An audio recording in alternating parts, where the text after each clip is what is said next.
that gives you the opportunity to kind of expand on your opening statement if you didn't have enough time. Please describe for us your qualifications to serve as the next sheriff for Williamson County. And Bill, your question first. Well, my qualifications are very broad and deep, span in excess of 40 years. Began many years ago. When I was only 21, I graduated from college. The engineering degree, chemistry, math, physics, and history, and was married, had my first child, and had been doing missionary work in South Texas during college, as well as working full-time, and began flight school at Pensacola. So I got kind of an early start, but it went on from there. I did assistant legal officer on active duty and reserves later on. I did NCIS, DEA in Central America. Started up a tactical intel program that brought down the biggest cartel in the world. In my civilian world, I've had major management. I was part of the PC ramp-up business doing intellectual property and contract law when we changed the way the world does business with desktop computers. That carried over into the National Command. And when I was a Deputy Assistant Chief of Staff for Naval Reserve Intelligence, we were the first command to implement full automation in the military. And this was in the 80s when most people hadn't seen a PC. We also used this in developing a fusion center in Panama, which is now used by police organizations. So this, plus the many other programs I've worked on for the future systems that our military are going to use, I will be able to bring a bunch of those technologies that these gentlemen have never seen that will make the operating environment for our law enforcement a much safer environment, being able to pursue criminals with less risk themselves and sometimes no risk.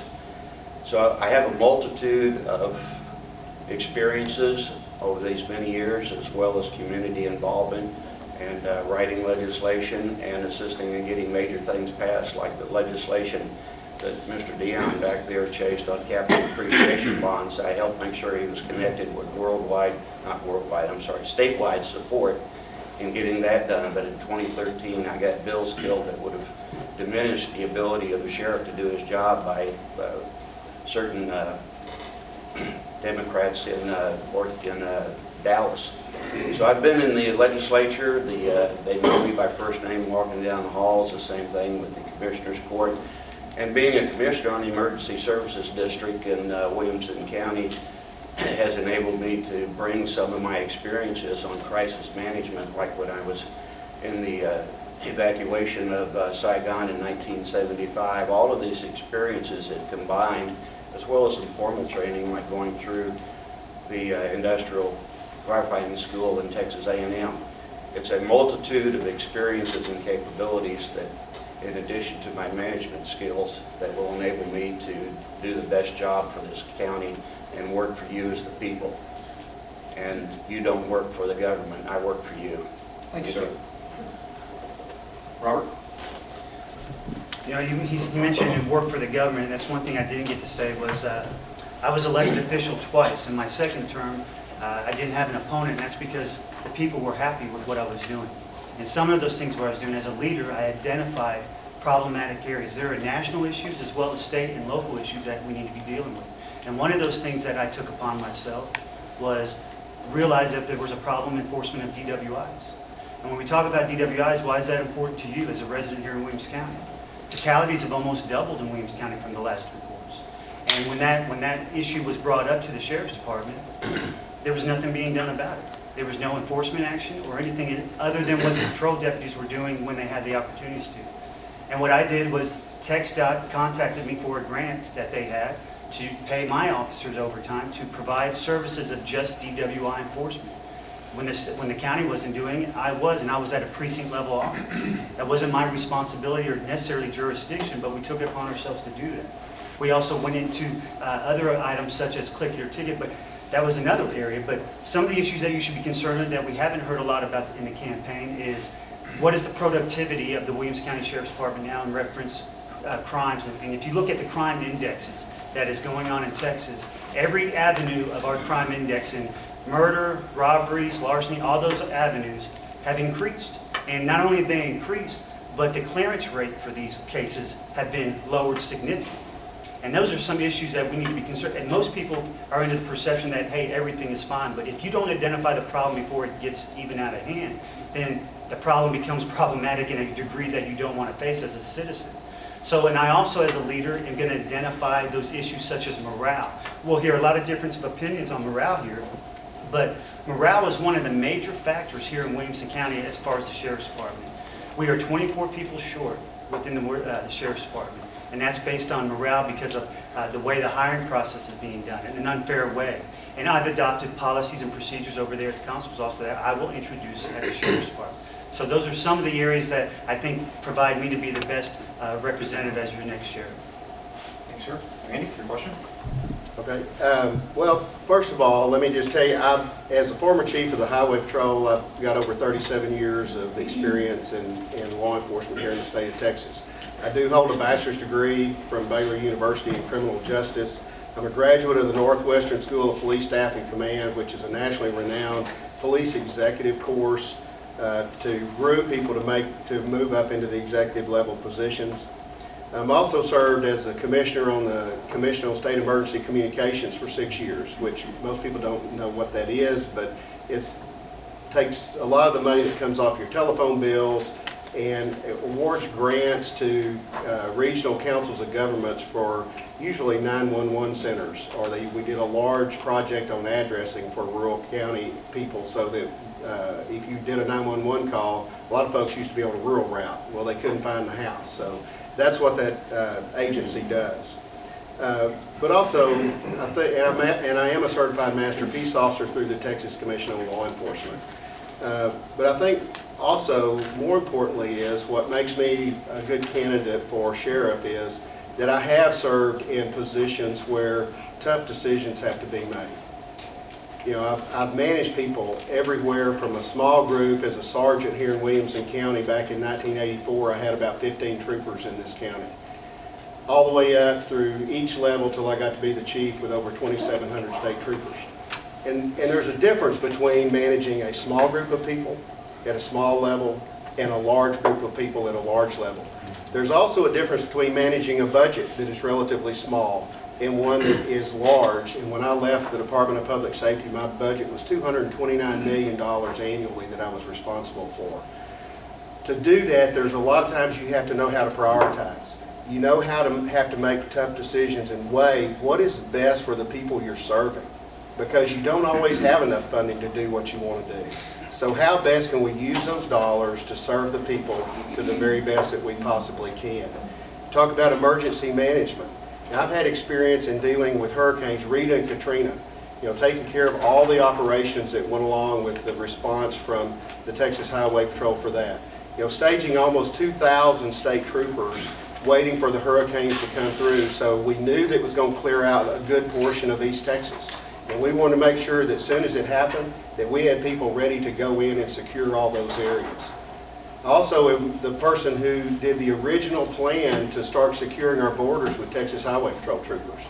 I drew the very first plan to put Highway Patrol troopers on every roadway where there was a crossing to the border of people that could come across. So I have those kind of experiences, and I bring that to the Sheriff's Office. Personnel management.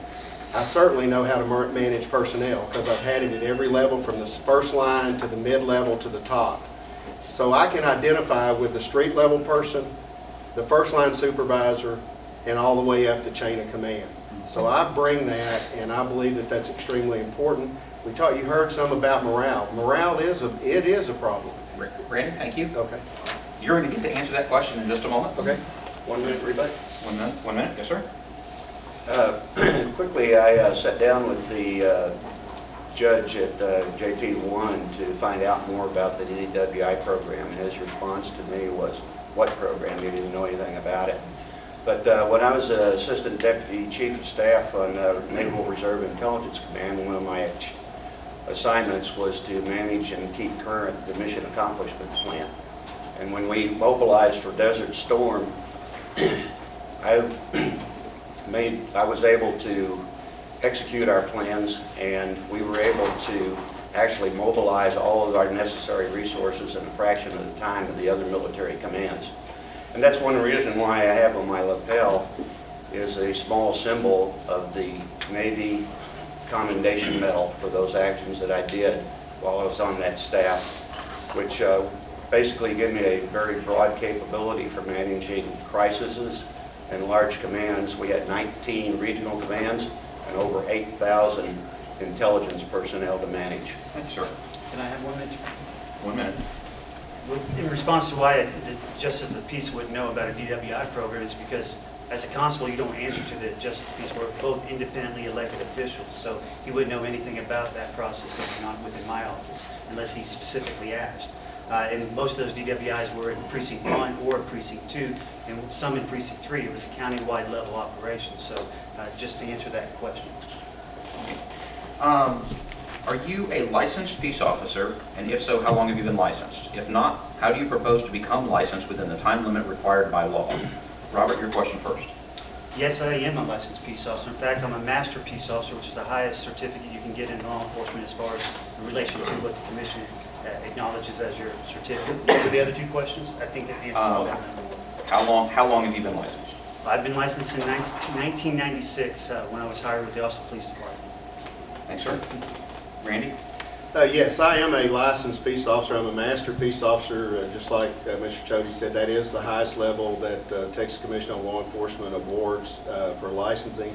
I've been licensed since 1977, and let me kind of qualify that. Texas Commission on Law Enforcement I don't think existed in 1977. I got the basic training, and as soon as they came into being, well, I have been licensed with them since then, so I hate to say 77 because I'd have to go back and look. I'm not sure if they existed back then, but yes, I am a master peace officer. Bill? I'm not currently a licensed peace officer at the moment. I will become one. I must make a point that when I was doing operations nationally and internationally, wasn't required or necessary to have a licensed peace officer when I went down to Panama and trained DEA agents in taking down the largest, deadliest cartel in the world. I didn't need to have a licensed peace officer license to be selected for command of an NCIS unit. It was based on my performance, my skills, my knowledge, and everything else. I talked to the T-Close people last year, and they used to offer or evaluate equivalency training and issue licenses based on that information. They dropped that process and said, after you're elected, then go ahead and come and get the refresh training that you need. So that's what I'll be doing after I'm elected in March. I will quickly pick up that information and be current. So the Texas statutes actually state clearly that you're not required to have any license at the time that you are elected to become a sheriff. And then you have up to 2 years to complete that refresh training. Since I have multiple advanced degrees in computer engineering, in engineering management, etc., getting current on peace officer's license probably won't take more than a few weeks with my background and knowledge of the Texas statutes, the Texas Constitution, and the U.S. Constitution. And the fact that I've been in the state of Texas for my entire lifetime, I have 60 years of experience of knowing what the laws are here. And that's basically what you learn in the police academy, is basic compliance and enforcement of those laws, the things that I've been following all this time. So it's not an issue except for those people who want to make it an issue. 1 minute. Go ahead, sir. Randy, I'll give it to you first, and then... Okay. Well, just to talk about that for a second, the statute, Bill is exactly right. I mean, you don't have to be a licensed peace officer, but what we're talking about in the training he's talking about getting is the basic training. This is the training that an entry-level police officer gets before he ever steps out on the street to work. Well, most agencies require a minimum of 6 months to a year with a training officer before they're allowed to either work by themselves or do anything of real importance by themselves. So I think it's important to know that that's just the basic training. And so the level of experience as a police officer is very important. The sheriff is the chief law enforcement officer in this county. And I don't think we need a person who doesn't have experience as a peace officer. Well, to further state, some of that is true, what's being said there, but what I think is being missed, and you guys will have to look at it. The law states those things that were mentioned, but let me give you this example. If you're a Special Forces Green Beret, there is an exemption for you, if you want to be a police officer in the state of Texas, to challenge the state test. If you challenge that state test, but there's some qualifiers. You have to be SF for 2 years, and you have to have been SF within the last 4 years before you're even qualified to take the test. If you meet those standards, then you can take the test. And like in this case that we're describing now. If that's true and you meet those standards, you still are a basic peace officer. You don't even have a master peace officer certification, which means you would have to take a field training officer by TCO rules course, which means as sheriff over here, he'd be being trained by his officers on the street before he can even be signed off to go into the lead office. So it's important to understand there is some truth to what is being said, but there is more truth to what's in the law, and I ask you to explore that. Hear that? I will, yeah, go ahead, 25 points. Well, its simple answer to that is that compared to the 700 hours in the basic academy, I have over 3,000 hours in terms of classroom time on those various subjects. And over multiple years, probably close to about 10 years, I have trained agents for Naval Intelligence Command. I have trained agents, the DEA in Central America. I accelerated training programs for getting our credentialed agents in NCIS. These categories that these gentlemen are talking about are elementary courses, and they will be easy to do because I've already taught these subjects at a higher level successfully to multiple organizations. It's a matter of just doing a quick refresh and taking a test. So this Master Peace Officer they're talking about, I was teaching Master Peace Officer people 20 years ago. I don't know why they're making such a big deal out of it, because I will easily accomplish everything that's necessary like I've done in all my career activities. So I actually contacted the Texas Commission on Law Enforcement yesterday, and so that I at least have the knowledge base in which to ask the question. I specifically asked, is there any way for a sheriff who does not have a peace officer's license to acquire the peace officer's license without going through the 643-hour class?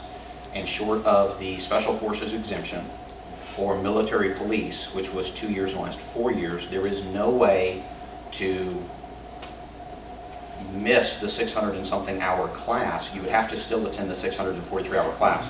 My question, my kind of turnaround question to you is, if you have to take a 643-hour class, which is basically 6 months worth of full-time school, is that something you're going to be doing during the day, or is that something you're going to be doing at night after working at the sheriff's office? With my educational background, I could, if there's any way they could accelerate it, I could probably complete that in about 4 or 5 weeks.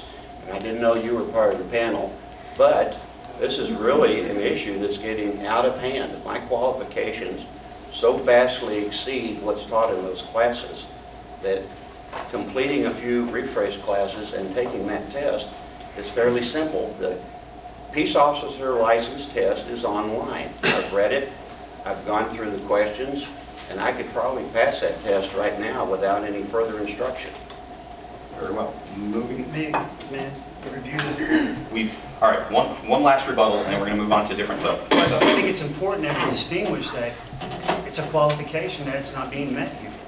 And because the law is a little complex, if you look at it, and I'll be happy to go over it with anybody who wants to go over it. I'll explain it, and then you make your own determination. But even with all that education, if you were a PhD doctor and wanted to be a cop, you would still have to do some of the things. But even with the experience, let's grant that he has all that experience and that he meets those standards.